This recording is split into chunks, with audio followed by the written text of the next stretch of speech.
আসসালামু আলাইকুম বন্ধুরা, কেমন আছেন? আশা করি সবাই ভালো আছেন। বন্ধুরা, আজকে যে টপিকটা নিয়ে কথা বলবো, টপিকটা হচ্ছে যে ভুলগুলো করলে গরুর খামার শুরু করার আগেই শেষ হয়ে যায়। আবারও বলছি, যে ভুলগুলো করলে গরুর খামার শুরু করার আগেই শেষ হয়ে যায়। এক জরিপে দেখা গেছে, অনেকের সাথে কথা বলেছি, নতুন নতুন ডাটা নিয়ে জানা গেছে নতুন খামারির যে ভুলগুলো করে এবং শুরু করার আগেই খামারটা শেষ হয়ে যায়। প্রিয় নতুন খামারি ভাই বোনেরা, খামার করা একটা স্বপ্ন, কিন্তু সেই স্বপ্নকে বাস্তবে রূপ দিতে এবং সফল হতে চাইলে কিছু সাধারণ ভুল এড়িয়ে চলা জরুরি। অনেক নতুন খামারি সঠিক জ্ঞানের অভাবে শুরুতে হোঁচট খান। এখানে নতুন খামারিদের জন্য বেশ কিছু টিপস দিব আমি, যা আপনাকে সফলতার পথে পথ নির্দেশনা করবে। পোস্টে শেষ পর্যন্ত থাকুন, কারণ এমন কিছু পয়েন্ট আছে যা গরু কিনে ফেলেও 90% লোক জানে না। যেমন, গরু কেনার আগে যা যা করতে হবে। আপনার স্বপ্নের খামার শুরু করার আগে পরিকল্পনা ধাপে এই বিষয়গুলো নিশ্চিত করুন। পছন্দ নয়, কাজের উপর নজর দিন। আবারও বলছি, পছন্দ নয়, কাজের উপরে নজর দিন। শুধু দেখতে সুন্দর বা আপনার পছন্দের উপর ভিত্তি করে গরু কিনবেন না। আপনার খামারের উদ্দেশ্য যেমন মাংস উৎপাদন, দুধ উৎপাদন এবং পরিবেশের সাথে সামঞ্জস্যপূর্ণ জাত নির্বাচন। দাঁত দেখে বয়স যাচাই করুন। গরুর দাঁত দেখে তার সঠিক বয়স যাচাই করুন। এটি ঠকে যাওয়ার প্রধান জায়গা। বয়স্ক গরু বেশি দিন মোটাতাজা করা যায় না। এটা হলো মোটাতাজাকরণের ক্ষেত্রে। যদি আপনি গাভীর ক্ষেত্রে হয়, 2 বার বিয়েন, 3 বার বিয়েন, এবার তো আর দাঁত হয় না। এখন একটা গাভী 8 বিয়ান দিয়েছে বা 6 বিয়ান দিয়েছে, 5 বিয়ান দিয়েছে। সে তো 5 বছর আগে তার আট দাঁত হয়ে গেছে। এখন 8 দাঁত দেখে কি লাভ? শিংয়ের কাছেও গরুর একটা বয়স বোঝা যায়, যে এই কয় বিয়ান দিয়েছে। চোখের দিকে ভালোভাবে তাকান। আবারও বলছি, গরুর চোখের দিকে ভালোভাবে তাকান। অসুস্থ হলে চোখ ঘোলা দেখাবে বা চোখ থেকে পানি পড়বে। সুস্থ গরুর চোখ উজ্জ্বল ও সতেজ দেখাবে। এরপরে হচ্ছে বাজেট ও বিশেষজ্ঞের পরামর্শ। বাজারে যাওয়ার আগেই আপনার বাজেট ঠিক করুন এবং একজন পরিচিত ও অভিজ্ঞ গরু ব্যবসায়ীর পরামর্শ নিন। কম দামে আকৃষ্ট হবেন না। এবারের পয়েন্ট, কম দামে আকৃষ্ট হবে না। যদি কেউ অস্বাভাবিক কম দামে গরু বিক্রি করতে চায়, তবে খুশি না হয়ে সতর্ক হন। অনেক সময় রোগাক্রান্ত বা দুর্বল গরু সস্তায় বিক্রি করা হয়। এরপরে পয়েন্ট, খামারের পরিবেশ বুঝে জাত নির্বাচন। আপনার খামারের পরিবেশ কেমন সে অনুযায়ী জাত নির্বাচন করুন। যেমন, সিমেন্টের ফ্লোর বা অল্প পরিসরের জায়গায় বিদেশি বা ভারী জাতের গরু পালন কঠিন হতে পারে।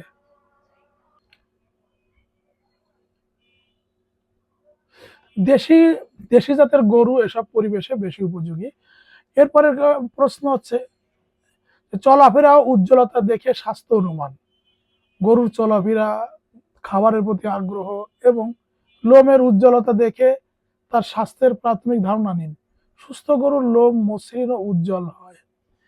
গরুর মুখ থেকে দুর্গন্ধ আসলে তার পেটে বা দাঁতে সমস্যা থাকতে পারে। আবারও বলছি, গরুর মুখ থেকে দুর্গন্ধ আসলে তার পেটে বা দাঁতে সমস্যা থাকতে পারে। এটা একটা গুরুত্বপূর্ণ অসুস্থতার লক্ষণ। গরু যদি বসতে না চায় বা দাঁড়িয়ে কাঁপতে থাকে, তবে তার মধ্যে কোনো লুকানো রোগ বা হিডেন ডিজিজ থাকতে পারে। এরপর আছে শারীরিক অবস্থা ভালোভাবে যাচাই।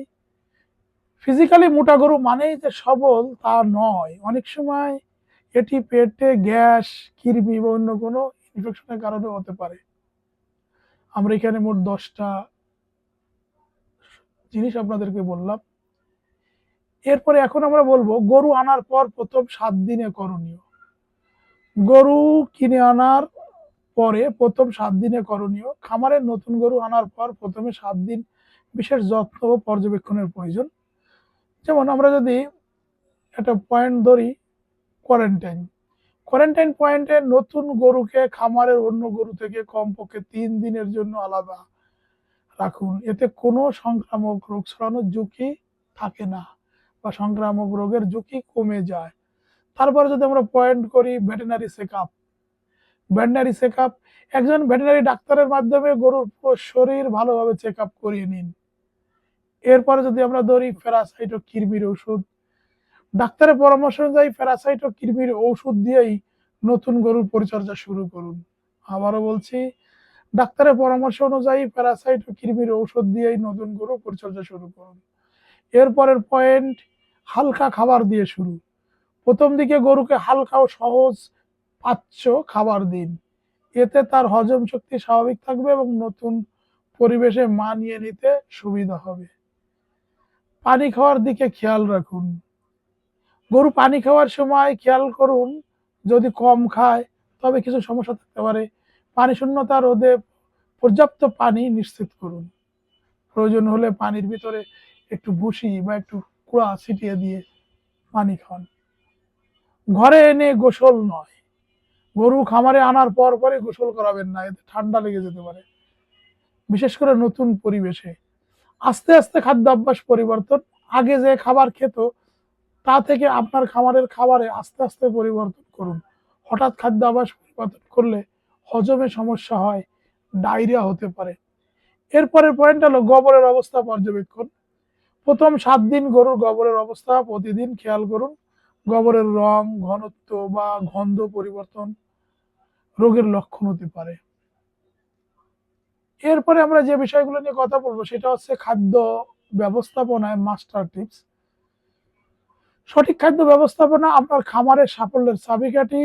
এক, হজম শক্তি বৃদ্ধি। গরু পরিচর্যা করার আগে তার হজম শক্তি বাড়ানোর দিকে মনোযোগ দিন। হজম শক্তি ভালো থাকলে খাবার থেকে সর্বোচ্চ পুষ্টি শোষণ হবে। 2, সঠিক অনুপাতে খড়, ঘাস ও দানাদার খাবারে সঠিক অনুপাতে লক্ষ্য করুন। এটি গরুর পুষ্টি চাহিদা পূরণ করে। দিনে অন্তত 2 বার অল্প অল্প করে খাবার দিন। একবারে বেশি খাওয়ালে হজম সমস্যা বা গ্যাস হতে পারে। বাড়িতে বানানো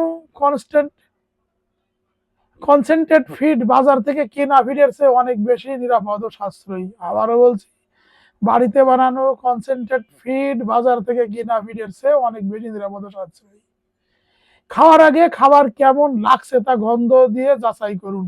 পচা বা দুর্গন্ধযুক্ত খাবার গরুকে দেবেন না। গরুকে নিয়মিত স্যালাইন ও লবণ পানি দিন। এটি শরীরকে ঠান্ডা রাখে এবং খনিজ চাহিদা পূরণ করে।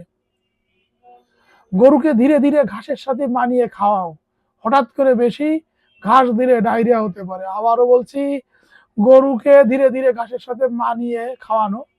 হঠাৎ করে বেশি ঘাস দিলে ডায়রিয়া হতে পারে। এরপরের প্রশ্ন, এরপরের পয়েন্ট, খাদ্যের সাথে সামান্য রসুন বা জিরা গুঁড়া মেশালে গরুর হজম ভালো হয়। খাদ্যের সাথে সামান্য পরিমাণে রসুন বা জিরা গুঁড়া মিশালে গরুর হজম ভালো হয়। মোলাসেসের ব্যবহার। খাবারের সামান্য মোলাসেস বা গুড়ের রস দিলে গরুর খেতে আগ্রহ বাড়ে এবং খাবারের স্বাদ উন্নত হয়। খাওয়া বন্ধ করা। গরু যদি হঠাৎ খাওয়া বন্ধ করে দেয়, সেটা শুধু রোগের লক্ষণ নয়, মানসিক স্ট্রেসের কারণ হতে পারে। কারণটি খুঁজে বের করে সমাধান করুন। আমরা এখানে প্রায় 28টা বা 30টার মতন পয়েন্ট নিয়ে আলোচনা করলাম। আমরা সামনে আরেকটা প্রতিবেদন করব, সেখানে রোগ প্রতিরোধ, চিকিৎসা, তারপরে দ্রুত চিকিৎসা, এই জিনিসগুলো নিয়ে আমরা আলোচনা করব।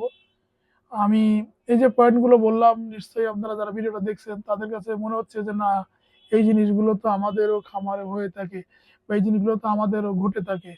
তাই আমরা সবাই চেষ্টা করব যে এই জিনিসগুলো থেকে অন্তত একটু নিজেকে গুছিয়ে নেওয়া, নিজেকে শুধরিয়ে নেওয়া, নিজেকে একটু করা। এই ভিডিওটা বারবার টেনে টেনে দেখুন। প্রয়োজন হলে আপনি ডাউনলোড করে রাখুন, কিন্তু ডাউনলোড করে আপনি অন্য কোনো জায়গায় এটা আপলোড করবেন না। বন্ধুরা সবাই ভালো থাকুন। আমি খুব তাড়াতাড়ি আরো কিছু সমস্যা আছে, সেই সমস্যা নিয়ে আরেকটা প্রতিবেদন তৈরি করব, সেটাও দেখবেন। সেখানে রোগ প্রতিরোধ, রোগের চিকিৎসা, এইসব বিষয়গুলো আমি তুলে ধরবো। তারপরে খামার ব্যবস্থাপনা নিয়েও আমি আলোচনা করব। সবাই ভালো থাকুন। আল্লাহ হাফেজ।